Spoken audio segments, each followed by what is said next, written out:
ちゃんとガードしてますね、全部。大丈夫、大丈夫。ここもガードしてますね。冷静ですね。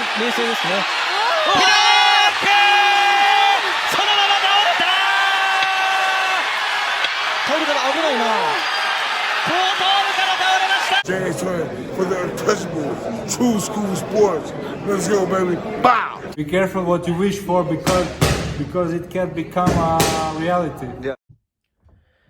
The untouchable True School Sports Empire proudly presents something the boxing game's been missing. Hey, what's going on? It's your boy BT, and I came here to talk some boxing with the thousands of True School Sports subscribers.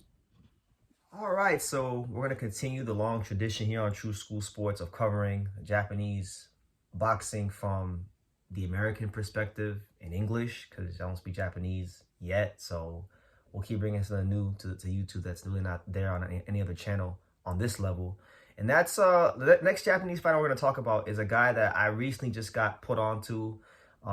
He's cornered and he's trained and he's helped trained by my alongside his dad, but also with my friend, my boy Kai Zama, you know, former professional Japanese fighter himself. You know, he's moved to America quite some time ago and has been training fighters in the States using the Japanese style out there at the Justin Fortune boxing gym quite a long time ago. So shout out to Kai Zama. The fighter we're talking about is a guy with the same first name, 130-pound fighter, Kai Watanabe. Yes, Kai Watanabe, 13-1-1, 7 knockouts, coming to you live and direct from Tokyo, Japan. So shout out to him, you know, from the biggest city in Japan, Tokyo, you know, probably the biggest city in the world, to be honest with you. But Watanabe is a guy that once I started watching him fight a little bit, you know, he doesn't have a big knockout ratio on paper.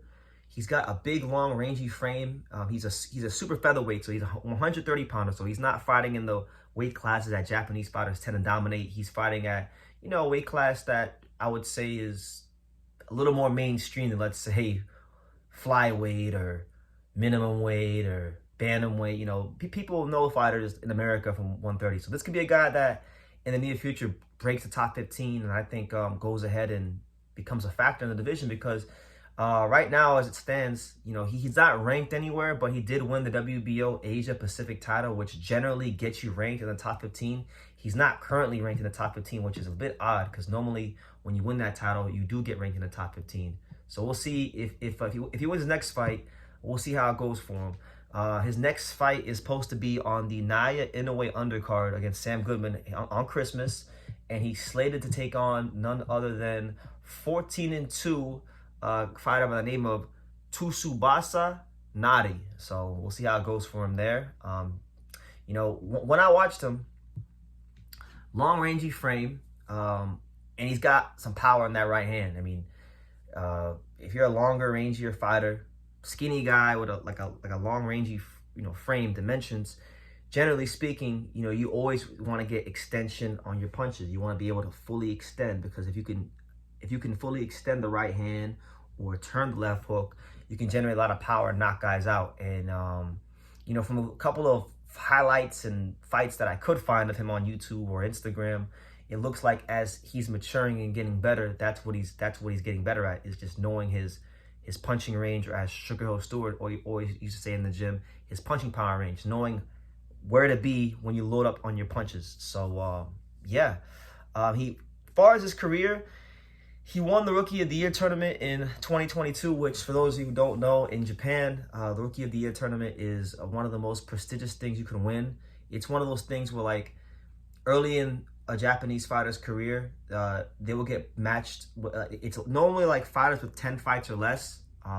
Early in their career, they get matched up with other fighters in their city. So they'll have the regional tournament. So they'll have like Rookie of the Year tournament Osaka, Rookie of the Year tournament West Japan, Rookie of the Year tournament for Tokyo, and then they had the national Rookie of the Year tournament, and he won the national Rookie of the Year tournament. So that's, anytime you hear that a Japanese fighter won the Rookie of the Year tournament, it means they went with the grinder and they came out on top. So it means they had to go through some things, because you're not fighting those tournaments without fighting other young, hungry fighters that are trying to take your head off. So if he won it, it shows the quality that he does have. As far as fighters that Kai Watanabe has sparred that you guys may know, you the boxing fans, he sparred some names. He sparred a couple of former world champions. He sparred Mark Magsayo, explosive Filipino power puncher, one of the top contenders at 130. And he also sparred Renato Lopez, the former featherweight champion, and obviously a very unorthodox guy. For him to get that kind of sparring with Renato Lopez is great sparring, because Renato Lopez has a style that definitely you do not see in Japan, because Japan is very regimented, textbooks, by the book, down the middle. Renato Lopez is everything but that. He's a gunslinging puncher, throwing punches from the floor, the ceiling, everywhere. So yeah, he's got good gym experience. I think Kai Zama, his trainer, Kai Watanabe's trainer, Kai Zama, who's a professional fighter himself, he kind of has a similar build, a similar frame to him. So that's the right guy I think you'd want in the corner, a guy that can who is a tall, lanky fighter himself, showing another tall, lanky fighter how to use that range and get full extension on his punches. So I'm looking forward to seeing him on the Inoue undercard. I'm supposed to be there, so I'm excited about it. In his last fight, Watanabe landed a crazy left hook in the first round on his opponent, Toshiro Suzuki. So he's been getting a lot of highlight reel knockouts of late. Like I said, he's got, 7 knockouts or whatever. But if you look at his last, let's just say 5 fights, 1, 2, 3, 4, 5, 6, 7, 8. Like in 1, 2, 3, 4.